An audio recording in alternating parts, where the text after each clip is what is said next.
When you were a kid, I'm fairly certain you watched a few educational TV shows. For me, and many people in the UK, you probably remember the Hoobs. Now, before I start, I should preface the fact that finding full episodes of the Hoobs isn't exactly an easy task. I had to record footage using the Channel 4 on-demand website of all places. That station doesn't even broadcast a show anymore. There are a small number of episodes on DVDs, but the Amazon descriptions are next to non-existent, and I didn't want to buy DVDs that contained the wrong episodes, let alone buying DVDs for the Hoobs while I still live with my parents. Even pirating is next to impossible. I'll explain later. The core premise of the show is that the Hoobs are aliens going around the universe to learn about other species living on other planets, which in this case are the humans, or as the Hoobs put it, the tiddly peeps, which is a phrase I have actually used in my adult life. Dignity is a bullshit concept. They go around the world asking questions which reported as news and placed into an encyclopedia. But since this is a kid show featuring extraterrestrials, they don't say what the actual word is. Instead, they use the noun for their species in front of every word to preface it coming from a different culture. Encyclopedia becomes the Hoobopedia, a car is a Hoobmobile, the news is Hoob News, you get the idea. Everything except their hair. That is their Twizzletuff, which is totally what I'm calling my pubes from now on. So the series is an educational show designed for preschoolers. Now you might be wondering why I would...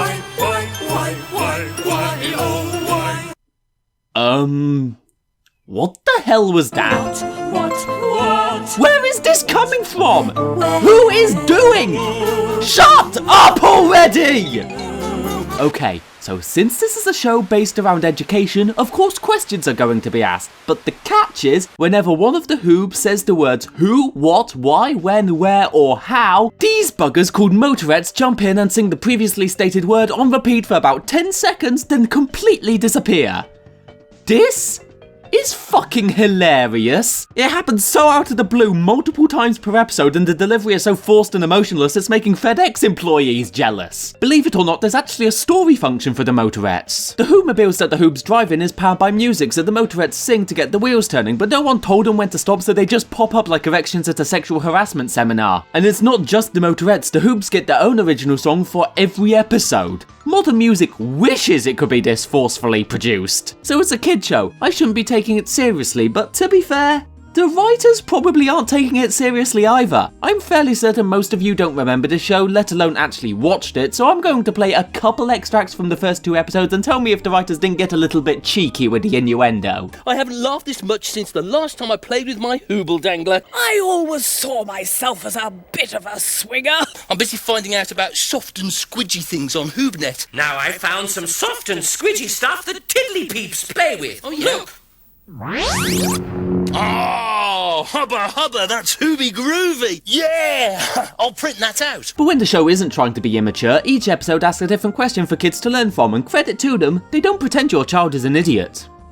Well, most of the time. He's called Chunky, and he is, in fact, a pony. What's he like, Roma? Well, like all ponies, he has 4 legs, 1 in each corner. The question to the first show was how can tiddly peeps find things out, and the Hoobs discovered the answer of an encyclopedia. However, instead of referring to this source of infinite knowledge for the rest of their questions, they just continued to go about the countryside harassing children instead. I mean, the book could have saved you a lot of time. You only had 250 questions to answer, and with 250 episodes comes 250 original songs. And when you have so much music just sitting there not doing much, what could you possibly do with it?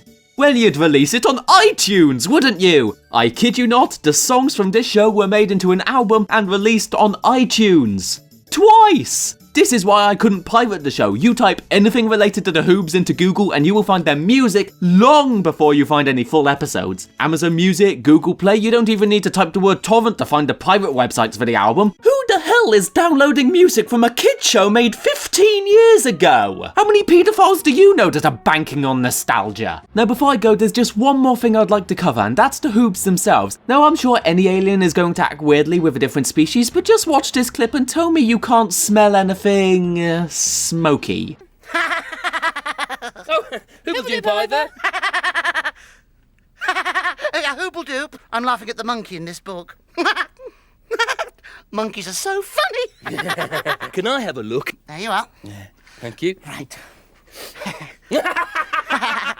They got snacks on the table, laugh uncontrollably. I'd be lying if I wasn't skeptical about some kind of drug use. But then again, when have you ever heard of a bunch of hairy people travelling around in a multicolored van, playing music and questioning the simple facts in life, ever getting high? So if you excuse me, I've got some of my own questions to answer. For instance, will I let my own kids watch this? Answer, probably not.